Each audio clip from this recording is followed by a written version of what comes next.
I've received packages myself and never had that ever happened where they dumped them out on the street like that. Anger at Amazon tonight after a delivery driver dumps nearly 200 packages in several Converse neighborhoods. Eyewitness News reporter Roxy Bustamante has more on this bizarre story that has many in the community outraged tonight. I'm here in the Horizon Point neighborhood on Pismo Beach. This is just one of the locations where dozens of packages were just left here by a delivery driver earlier today. Now, one man who lives across the street from this mailbox actually caught this all on his home surveillance system. You can see the delivery driver leaving the pile of packages behind.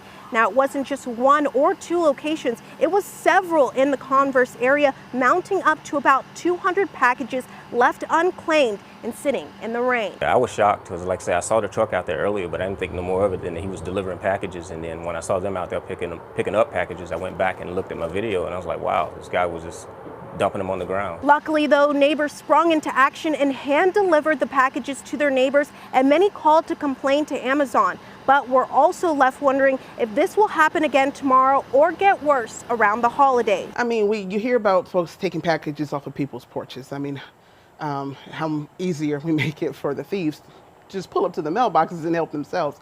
And I mean, and to not know, had we not kind of jumped into action and taken care of each other, they wouldn't have known. It would have gone unknown. Somebody would have politely taken them all, and then everybody been wondering what happened. It was just completely irresponsible.